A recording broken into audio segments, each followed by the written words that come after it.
L'état des lieux des travaux de reconstruction du site du stade Tata Raphaël en prélude du 9e jeu de la francophonie, perspective d'avenir de l'Ordre national des architectes ONA, cap sur le projet Tchilégelou, ce projet qui vise à la reconstruction des 140 km en RDC, c'est-à-dire 40 km pour la ville de Kinshasa, mais également 100 km pour l'espace Grand Kassai.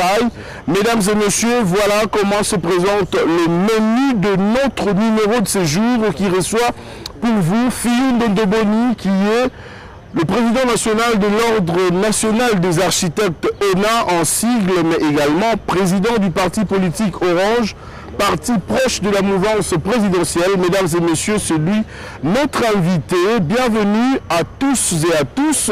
Je suis très heureux de vous retrouver encore une fois de plus pour décrypter ces sujets d'actualité liés à la reconstruction de la République démocratique du Congo avec Fioun Ndoboni. Mesdames et messieurs, bienvenue à toutes et à tous à votre magazine RDC Infrastructure et Développement que j'ai le réel plaisir de vous présenter ce jour. Bienvenue.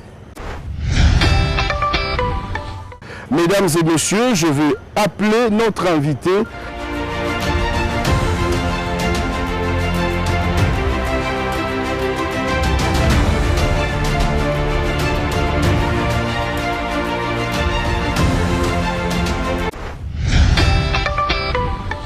Merci beaucoup d'avoir accepté de répondre à notre invitation. Vous êtes le président national de l'Ordre des architectes du Congo, mais également président du parti Orange. Fioun Ndoboni, d'entrée de jeu, quel est l'état aujourd'hui d'avancement de travaux sur le site de Tata Raphaël? Vous parlez bien du projet de la francophonie? Exactement.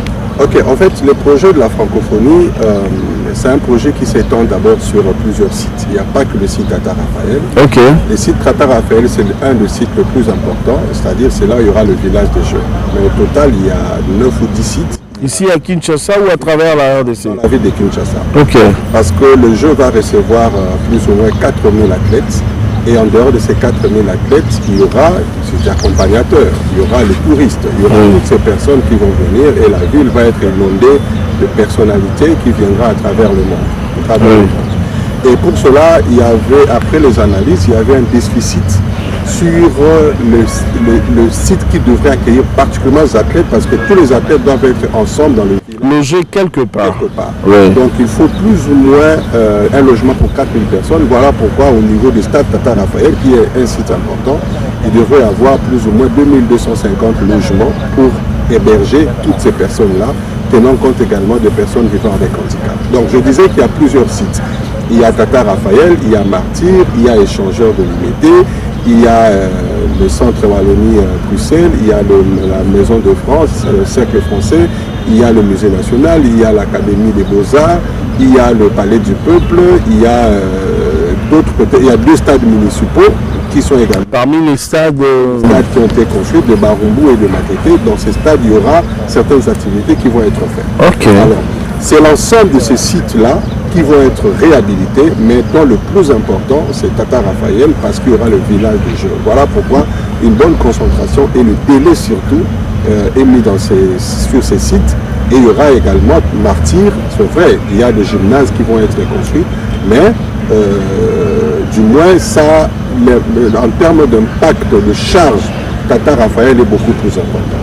Alors aujourd'hui, qu'est-ce qui se passe? Il y a les études architecturales qui ont été faites, et ces études-là, au stade actuel, on est, le CNJF est en train de faire la sélection avec l'organe régulateur de passation de marché sur le choix des différentes entreprises qui vont exécuter. Il y a quelques-unes qui sont déjà sélectionnées, qui exécutent par rapport à la priorité, qui ont déjà commencé, particulièrement au stade Tata Raphaël. Voilà ce qui justifie la pose de la première pierre du chef de l'État.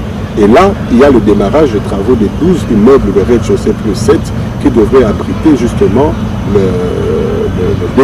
plus de 4000 athlètes qui vont venir. Maintenant là, si vous allez sur place, vous allez trouver qu'on est en train de des travaux de fondation, puis préparation du sol et commencer la fondation a déjà commencé. Et dans les jours qui viennent, ça va atteindre d'autres étapes. Voilà pourquoi j'ai posé la question de savoir l'évolution des travaux au niveau du site Tata Raphaël. Fillon Dodoboni, vous venez d'évoquer le problème du délai. J'aimerais vous poser cette question. Est-ce que le timing sera respecté? Est-ce que les moyens sont disponibles aujourd'hui pour réaliser tout ça? Parce qu'il n'y a plus assez de temps, vous le savez. Il est vrai que le délai est assez court parce que nous avons perdu beaucoup de temps. Mais dans cette situation, nous avons mis en place une stratégie parce que notre rôle, c'est aider le pouvoir public, particulièrement le chef de l'État, à atteindre ses objectifs. Donc nous avons mis en place une stratégie, discuté avec la haute représentation, le haut représentant du chef de l'État, avec qui on a discuté et mis en place le plan et les entrepreneurs pour que, au lieu de travailler, donc il y aura 3 équipes.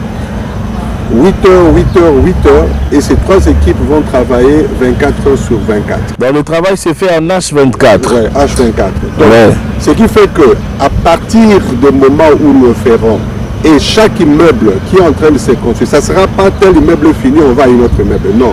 Il y a un nombre d'ouvriers défini pour un immeuble. Et ça se fait concomitamment. Exactement. Donc c'est cette stratégie qui est mise en place pour que nous soyons en mesure de relever ce défi. Et ça va demander de gros moyens. Est-ce que les moyens sont déjà disponibles? Vous savez, quand on a le chef de l'État est déterminé, et son accompagnement est là, son engagement est là, et sa détermination également, son coaching est là. Donc, côté moyen, il y a une couverture du gouvernement par rapport à cette question. Et c'est seulement le gouvernement congolais qui va financer, où il y a aussi la contribution des autres partenaires, c'est-à-dire les autres pays francophones qui vont participer à ces Jeux? Probablement, vous savez, c'est tous les détails liés à l'organisation interne de francophonie. Je souhaiterais assez que le leadership de la francophonie le fasse, mais du moins, dans le secteur infrastructure, en tant que président de l'ordre, je peux donner quand même certains avis. Probablement, il y a cet accompagnement-là. Dans tous ces détails, c'est le haut représentant du chef de l'État, M. Didier Chiyoyo, qui est mieux placé pour nous donner tous ces détails. Je souhaiterais par respect primaire, je souhaiterais que toutes les questions qui concernent l'activité interne, parce qu'en tant qu'ordre, je suis partenaire officiel de CNJF, Comité national des Jeux de la francophonie, que le représentant du chef de l'État, le haut représentant du chef de l'État. Donc, je souhaiterais que toutes les questions qui concernent la structure, qu'il ait la primeur de l'annoncer auprès de... Mais du moins, côté infrastructure ou d'autres informations d'une manière générale, je peux faire la communication. Merci beaucoup. C'est pour nous aussi l'occasion de lancer un appel aux représentants du président de la République. Prochainement, dans le tout prochain jour, pourquoi pas le recevoir sur cette chaise où vous êtes assis pour répondre à toutes les questions qui sont vraiment les questions de fond.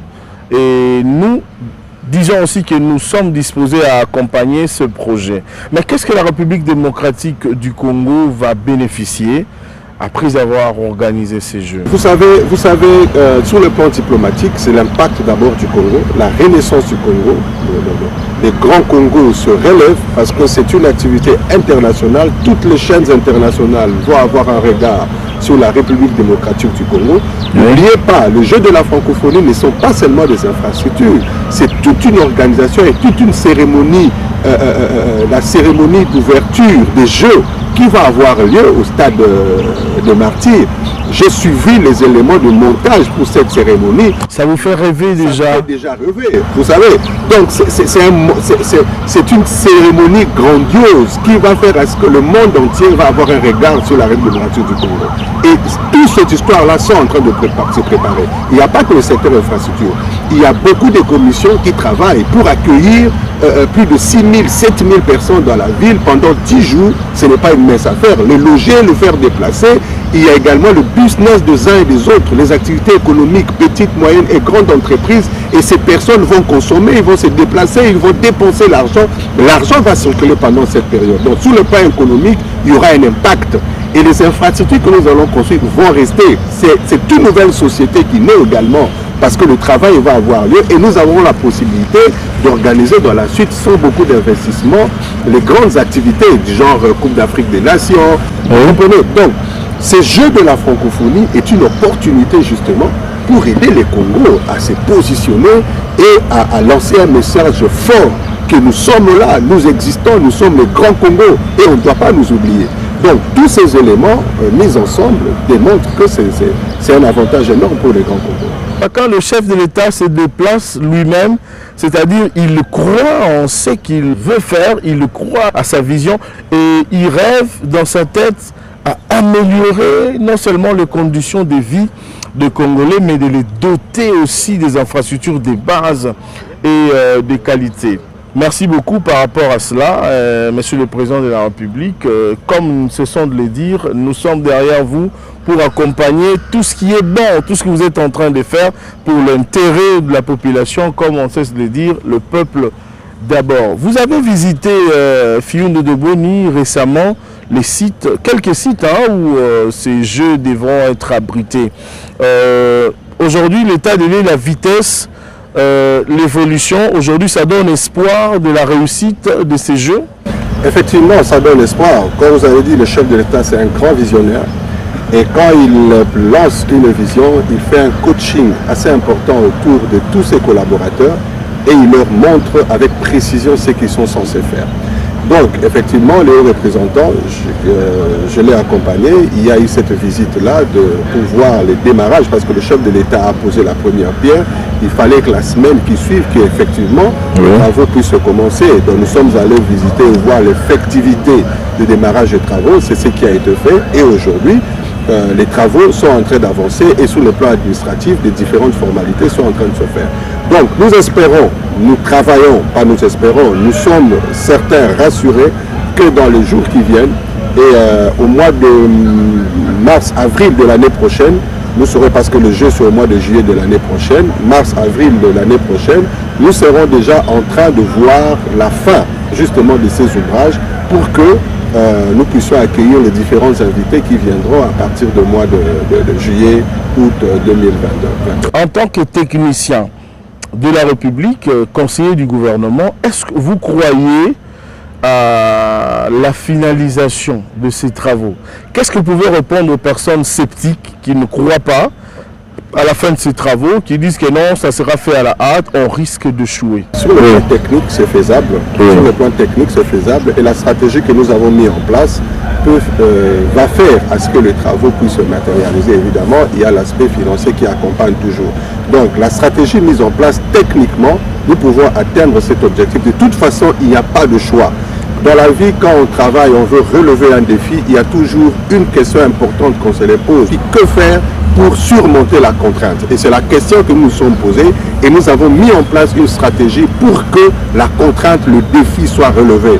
Parce que le chef de l'État devrait délivrer et que ces Jeux de la francophonie devraient se faire en République démocratique du Congo pour l'intérêt de l'ensemble de la population congolaise. Donc la stratégie mise en place devrait nous aider à délivrer ces infrastructures. Parce que nous avons dit tout à l'heure qu'il y aura des équipes qui vont travailler 24 heures sur 24, ça c'est d'une part, et d'autre part, chaque immeuble va avoir un certain nombre d'ouvriers dédiés. Augmentation de la main-d'œuvre. Augmentation de la main-d'œuvre. Au total, sur les chantiers, par exemple, de 12 immeubles, il y aura plus ou moins 1000 ouvriers, parce que c'est 70 ouvriers par... Donc ça va réduire aussi le taux de chômage. Évidemment, le projet de la francophonie va donner d'une manière directe et indirect autour de 3 à 5 000 emplois, direct et indirect. Vous comprenez que c'est un investissement, un impact énorme sur le plan économique et social dans notre ville de Kinshasa. Merci beaucoup. Alors nous allons changer de chapitre, mais nous tenons encore une fois à le dire aux hauts représentants du président de la République à la francophonie, M. Didier Tshiyoyo. Nous vous attendons selon votre disponibilité pour essayer d'échanger avec vous et d'entrer en profondeur par rapport à la reconstruction et à la modernisation de ces sites, tous ces sites qui vont accueillir ces Jeux. Merci beaucoup. On espère bien qu'on va vous avoir en face de nous ici sur ce plateau. Parlons un peu infrastructure. Oui, c'est vrai, nous étions toujours dans les infrastructures, mais cette fois-ci, nous allons prendre le volet routier. Tshilé-Gelou, le projet Tshilé-Gelou. Autre initiative du président de la République lancée récemment. Aujourd'hui, nous sommes à l'étape de l'exécution. Le projet Tshilé-Gelou prévoit 140 km, c'est-à-dire 40 km à Kinshasa, moyennant 10 km par district, et puis 100 km dans l'espace Grand Kasaï. En ce moment où nous parlons, les travaux ont déjà démarré sur ces différents sites. Quelle est votre lecture par rapport à ces projets? Nous saluons l'initiative et l'engagement du chef de l'État. Nous saluons sérieusement parce que vous savez, la question de la route, de déplacement, c'est une question fondamentale. Les Congo, on ne va pas parler de développement du Congo sans pour autant parler des infrastructures, surtout routières. Et là, nous saluons surtout les 40 km de Kinshasa et les 100 km de Grand Kasaï. J'ai déjà fait les Kasaï moi-même et l'état de délabrement de route au niveau du Grand Kasaï, pendant que le vol qui Mbujimayi-Kananga, c'est juste 15 minutes, mais moi j'avais quitté à l'époque à 8h du matin ou 9h, je suis arrivé à Kananga autour de 19h. Donc vous comprenez que l'état de route était vraiment indescriptible. D'ailleurs, vous dites que vous avez quitté à 8h, mais nous revenons récemment pour le lancement du projet Tshilé-Gelou au Grand Kasaï. Nous avons quitté Mbujimayi à 10h05 pour arriver à Kananga à 23h17. Alors parmi les délégations qui composaient l'équipe, il y a une autre équipe qui a quitté à 8h pour arriver à 4h du matin. C'est-à-dire l'état de route est vraiment... Vous comprenez? Donc ce qui fait que nous saluons et nous en tant qu'ordre, nous allons accompagner selon ce que la loi, les prérogatives que nous accorde la loi, nous allons accompagner tous ces projets d'intérêt public de manière à ce que ça puisse se matérialiser selon les normes et que l'État soit gagnant avec la population par rapport à toutes ces questions.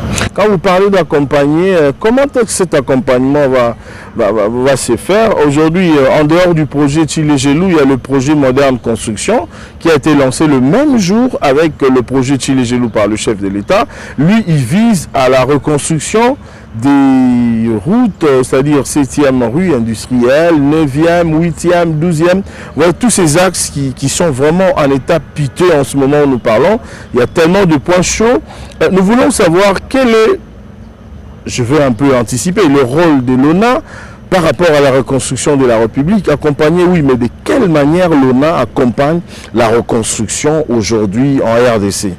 Par rapport à cette loi, la loi portant création, organisation et fonctionnement de l'ordre des architectes, la loi numéro 18/034 du 13 décembre 2018, par rapport à cette loi, nous sommes partenaires officiels, partenaires de pouvoir public, partenaires officiels de pouvoir public pour accompagner ce pouvoir sur toutes les questions qui concernent l'architecture, l'infrastructure du pays. Nous sommes censés être présents dans toutes les commissions, dans tous les jurys qui s'organisent par rapport à cette question. Nous sommes censés être dans la conception, participer dans la stratégie et conseiller sur la prise de décision de toutes les questions qui concernent ce secteur. Il est vrai que...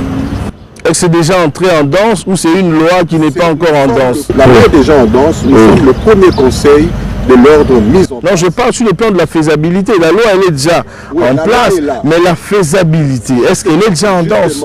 Donc, nous sommes justement en train de travailler pour cette faisabilité. Okay. Nous avons commencé avec le jeu de la francophonie, on s'est impliqué. En principe, tous ces projets, nous devons être totalement impliqués, pas seulement dans l'exécution, mais partant de la conception, parce que nous sommes les conseillers du gouvernement au sujet de toutes les questions qui concernent l'infrastructure ou qui concerne l'appui où partout l'homme est censé jouer un rôle quelconque. Nous sommes conseillers du gouvernement dans ça. Parce qu'il y a certaines décisions qui peuvent être prises, mais sur le plan d'intérêt national ou l'affectation ou d'intérêt par rapport à la population, il faudra des orientations de telle ou telle autre manière. Et là, c'est notre responsabilité en tant que conseiller du gouvernement. Et nous sommes en train, surtout que le gouvernement est mis en place, nous allons avoir l'échange avec les différents ministères qui nous concernent directement ou indirectement, avec le Premier ministre. Évidemment, le chef de l'État va nous recevoir également quant à ce, pour que nous soyons vraiment impliqués dans la totalité, nous jouons notre rôle pour, de la manière à ce que tous les projets de la République puissent atteindre leurs objectifs et la population soit totalement satisfaite. Il y a aujourd'hui des problèmes d'embouteillage qui se posent à Kinshasa. Pourquoi ne pas dire en RDC avec Acuité? Est-ce que l'ONA, au niveau de l'ONA, vous avez des projets déjà dans vos tiroirs que vous comptez présenter au Premier ministre, par exemple, au ministre des Infrastructures, au ministre de l'Aménagement du Territoire, par exemple? Est-ce qu'il y a-t-il de projets qui existent déjà dans ce sens? Les projets existent. Dans le jour qui vient, nous allons déjà avoir ce qu'on appelle les états généraux de l'infrastructure, de l'architecture au niveau du Congo. Je donne un exemple. Le chef de l'État a lancé un projet social de construction de la ville Kitoko. Il y a la ville Kitoko qui existe, ce projet de ville Kitoko. Nous devons faire la ville Kitoko, c'est un projet qui est lancé, mais évidemment, il y a en interne la réglementation que nous allons faire appliquer par rapport à la matérialisation de ces projets. Oui. Vous comprenez? Ça, c'est d'une part. Il y a d'autres projets que le chef de l'État a annoncés dans ses discours sur l'habitat, par exemple, où il faut construire des milliers de logements sociaux. Mais il y a la possibilité que nous, en tant qu'architectes congolais, de faire des propositions qui feront faire à ce que nous puissions avoir l'architecture appropriée selon nos moyens, selon ce que nous avons comme matériaux disponibles et que nous puissions en avoir. Il y a le village, nos villages par exemple, il y a un projet que je suis en train de développer au niveau de mon cabinet, la création des villages modernes par exemple. C'est-à-dire au niveau de nos villages, il y a déjà comment je vais dire, je ne vais dire pas nos villageois, nos frères congolais qui habitent nos différents milieux urbains, les milieux ruraux, qui déjà à leur niveau sont à mesure d'ériger des abris. Mais pourquoi ne pas capitaliser ce type de construction qui puisse ériger d'une manière décente, d'une manière un peu améliorée, organiser ces espaces pour qu'ils puissent avoir des villages suffisamment organisés. On sait qu'à tel espace, c'est le chef de village qui a son logement ici, avec un espace où il pourra échanger avec sa population. Tel secteur, il y a telle activité. On organise un modèle type de village et que tout village qui va être construit suive un peu ces modèles-là. Quand on fait un vol d'oiseaux, quand on fait un vol aérien, on sait voir sur la Terre l'organisation des espaces parce que justement il y a des plans. Situation panoramique. Situation panoramique, vous comprenez? Ça, ce sont les études que nous sommes en train de faire pour que nous puissions avoir un développement rapide par rapport au Congo. Par rapport à nous, nous avons la grande forêt équatoriale, nous avons des pailles, des chaumes, tout ça, nous avons toutes ces choses. Pourquoi? Nous avons l'argile en quantité industrielle, nous avons la pierre naturelle ici en quantité industrielle. Donc nous pouvons ici faire des constructions adaptées au Congo avec des prix économiques qui feront à ce que les logements sociaux résolvent tous ces problèmes-là. Donc ça c'est l'apport que l'architecte peut apporter. Donc l'ordre est bien disposé, d'ailleurs est disposé à apporter ces éléments-là avec le ministre de l'Urbanisme et Habitat par exemple, le ministre de l'Aménagement du Territoire, le ministre de l'ITP. Toutes ces choses, nous devons les discuter de manière à ce que nous puissions apporter notre apport et que le pays aille de l'avant. Il y a beaucoup de défis à relever sur le plan de la reconstruction, sur le plan de l'urbanisme et habitat. Tout dans l'urbanisme, aujourd'hui, vous savez quand on fait un lotissement, en réalité, la ville, d'une manière globale, il faut d'abord l'affectation des espaces. On sait que ça c'est une zone résidentielle, là c'est une zone industrielle, là c'est une zone administrative, on doit faire ces affectations des espaces. Maintenant, ici nous faisons des lotissements qui se font en désordre. Vous voyez un lotissement. Cette chanson, Fioune de Boni, cette chanson, c'est-à-dire cette chanson sur nos oreilles, on l'a beaucoup écoutée. Et pour être pragmatique, que comptez-vous faire pour faire respecter et améliorer cette manière de faire? La question de la loi. Il y a des études qui ont été faites. La loi n'est pas respectée. L'urbanisme réglementaire. Il faut actualiser. Il faut actualiser. Il y a déjà un travail qui a été fait. Nous allons échanger avec le ministre de l'Urbanisme et Habitat pour que toute cette question soit mise en place, évidemment avec l'accompagnement des éléments, des polices, des inspecteurs, tout ça pour que ça soit adapté. Sinon, on ne s'en sortira pas. Parce qu'aujourd'hui, on ne peut pas, dans un quartier qui va abriter plus ou moins 7000 personnes, dans ces quartiers-là, il n'y a que le logement, mais il n'y a aucun équipement collectif urbain. Vous comprenez? Il n'y a aucun équipement collectif urbain. Et là, ça détruit la qualité de la vie de la communauté. Et tous ces problèmes que nous avons d'érosion, tout ça, c'est lié justement à tous ces aménagements anarchiques un peu qui se font par-ci par-là. Notre rôle auprès du pouvoir public, c'est arriver à mettre de l'ordre, à réglementer, à conseiller, de manière à ce que dans les jours qui viennent, nous puissions avoir les résultats appropriés. Maintenant, nous allons parler de l'ONA, à moins que vous ayez autre chose à ajouter pour complètement boucler cet aspect de choses dans le cas des infrastructures routières. Non, en fait, la chose à dire, c'est que l'ordre des architectes, la loi existe et nous avons l'obligation, la responsabilité d'encadrer et de gérer cette question des infrastructures. Aujourd'hui, nous voyons des immeubles qui sont en train d'être construits. Beaucoup d'immeubles, nous ne voyons pas les noms de leurs signatures. Or, personne par rapport à la loi ne peut exercer la profession de l'architecte s'il n'est pas inscrit à l'extrait du tableau de l'ordre des architectes. Ça, c'est l'extrait du tableau de l'ordre des architectes. Qui reprend tous les noms des architectes qui sont censés, chaque année, chaque 1er août, on est censé publier cet extrait de tableau. Donc, c'est-à-dire, si vous êtes enregistré, après une année, vous devrez encore revenir pour harmoniser et actualiser. Exactement. Parce que si vous ne respectez pas la loi, si vous n'êtes pas discipliné, on peut vous omettre, c'est-à-dire vous extraire. Vous ne serez pas inscrit au tableau, et ce qui fait que vous ne pouvez pas exercer en République démocratique du Congo. Vous pouvez exercer que la personne qui est inscrite dans ces tableaux. Est-ce que tout le monde qui, aujourd'hui, excusez-moi de vous interrompre, M. Fillon Ndoboni, est-ce que tous les architectes qui œuvrent aujourd'hui à RDC sont sur cette liste-là? En principe, ils sont censés être là. Mais c'est là que je dis, prenons par exemple les architectes étrangers qui viennent travailler ici. Oui. Ils ne peuvent pas exercer s'il n'est pas inscrit à ces tableaux. À moins que nous ayons un principe de réciprocité, dans leurs États, nous sommes d'office adoptés aussi. Mais tant qu'il n'y a pas un principe de réciprocité, avant qu'il exerce ici, il doit se joindre avec un architecte congolais qui lui signera le projet de manière à ce qu'il puisse fonctionner. Il doit travailler en collaboration. Absolument. Il ne peut pas être lui-même au devant comme architecte principal. Il n'est pas inscrit. La loi dit est architecte au Congo ici, la personne qui porte le diplôme d'architecte et qui est inscrit au tableau de l'ordre des architectes. Okay. Alors, mais chaque année, on publie l'extrait du tableau. Les personnes qui sont habilitées à travailler au cours de cette année-là, vous comprenez? Ce sont les personnes inscrites. Absolument. Nous voyons des immeubles construits dans la ville de Kinshasa, mais le panneau qui montre le projet ne signale que la photo de l'immeuble tel que ça sera.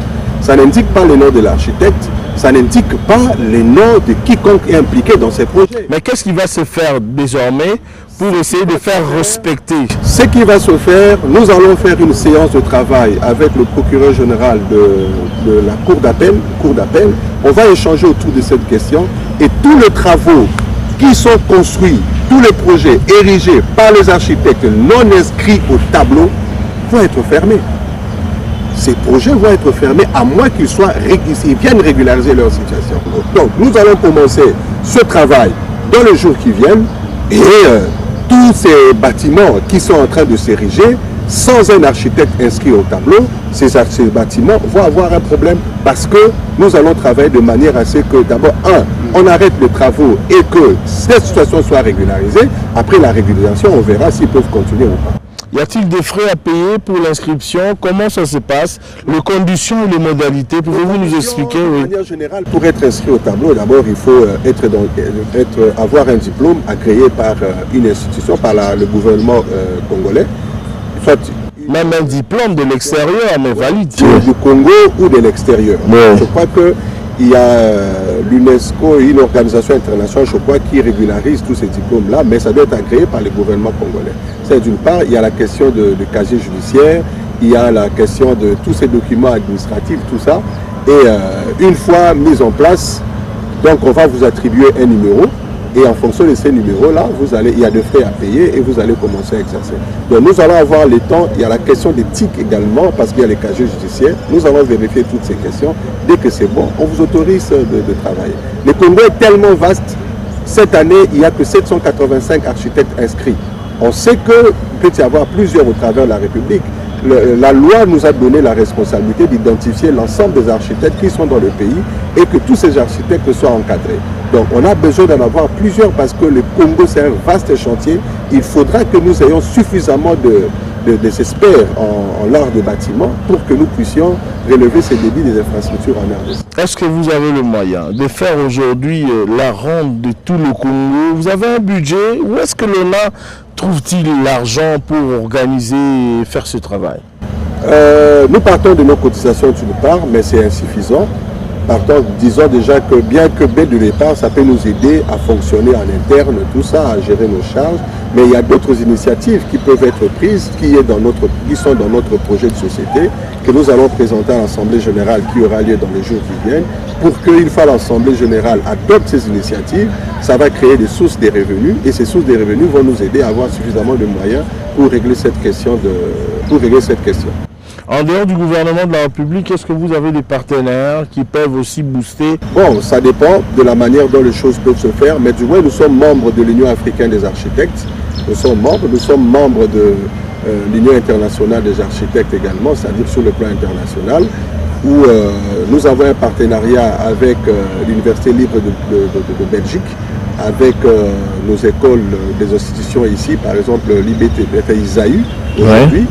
Il y a un partenariat qui se fait. Dernièrement, j'ai eu une réunion avec les recteurs et les doyens de l'Université libre de Bruxelles, avec qui on a échangé sur les perspectives d'avenir par rapport justement à cette collaboration. Donc je pense que à ces partenariats. Donc je pense qu'avec les initiatives internes que nous sommes censés prendre, nous sommes également membres de FAFA, c'est la Fédération africaine, Fédération des architectes francophones d'Afrique, où un des Congolais est vice-président, donc un confrère, et le vice-président dans cette organisation. On a un confrère également vice-président au niveau de l'Afrique. Donc nous poussons le nôtre justement à être présents dans ces différentes organisations. Quelles sont vos perspectives d'avenir? Après, c'est vrai, il y a eu des querelles, il y a eu des choses au niveau de l'ONA, mais aujourd'hui, tout est revenu à l'ordre. Quelles sont vos perspectives d'avenir et un message particulier que Fiyou Ndondoboni, en votre qualité de président de l'ONA, Ordre national des architectes, pouvez-vous lancer aux architectes qui sont au fin fond de la RDC, dans le Congo profond, et pourquoi pas ceux qui sont ici avec nous à Kinshasa, la capitale? Première chose, c'est la force de la corporation. La force de la corporation réside dans l'unité. Donc il faudra identifier tout le monde, qu'on soit une seule personne, que nous bâtissions notre corporation dans l'unité, dans l'amour. Et là, il y a tout un programme que nous avons mis en place par rapport aux actions qui pourront raffermir nos liens et faire de nous vraiment une corporation unie, forte. On soit véritablement des confrères. Ça, c'est la première chose. Deuxième chose, c'est sur le plan institutionnel, et nous devons impacter notre présence et notre rôle en tant que structure qui pourra apporter son support auprès de l'État en tant que partenaire, justement. Ça, c'est la deuxième dimension, et voilà pourquoi il y a aussi un plan là-dessus. Et troisième secteur, c'est le secteur de la personne de l'architecte. Il faut qu'on développe l'architecte. Du côté de sa formation, il doit être développé, du côté de son épanouissement, du côté également de sa vie de tous les jours. Parce qu'ici, aujourd'hui, il faut que l'architecte ne puisse pas réfléchir, par exemple, sur la question de sa santé, de ses soins de santé. Il faut toute une organisation pour que nous puissions régler tous ces problèmes liés à l'architecte. Donc, ce sont les trois axes prioritaires qui constituent nos ambitions. Et nous sommes en train de travailler. Merci beaucoup Fiyou Ndondoboni, encore une fois de plus d'avoir répondu à notre invitation. Votre mot de la fin, parce que nous sommes pratiquement arrivés à la fin de cette émission. En 2 minutes, 1 minute, si quelqu'un nous prenait en cours, qu'est-ce qu'il peut retenir de votre passage ici, dans notre mission? Au-delà de tout ce que je dis, au-delà de tout ce dont on a parlé dans cette émission, j'aimerais nous rappeler notre identité en tant que peuple. Nous ne sommes pas n'importe quel peuple. Nous sommes un peuple fort, grand et puissant. Nous n'avons pas une identité de la médiocrité. Nous avons une identité de la grandeur. Nous devons savoir, quelle que soit la médiocrité qui veut nous tirer vers le bas, restons toujours attachés à notre identité de la grandeur.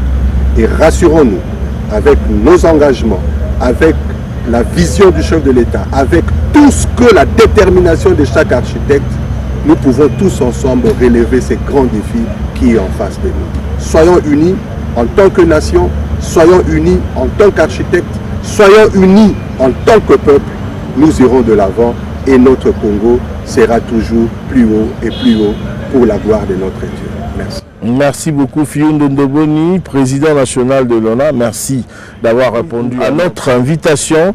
À vous également, chers téléspectateurs, nous disons infiniment merci de l'attention particulière que vous nous avez accordée. Le rendez-vous est pris pour la semaine prochaine. Je vous rappelle que nous avons reçu pour vous le président de l'Ordre national des architectes du Congo, Fiyou Ndoboni, qui est également président d'un parti politique. Mais nous n'avons pas parlé politique dans ce numéro. Nous avons juste parlé de l'évolution des travaux des sites qui vont abriter le 9e jeu de la francophonie, le projet Chile-Gelou, mais également de l'ONA. Qu'est-ce qui se passe là-bas et quelles sont les perspectives d'avenir de cette structure conseillée du gouvernement de la République. Mesdames et messieurs, vous qui n'êtes pas encore abonnés sur notre chaîne YouTube, nous vous demandons de le faire.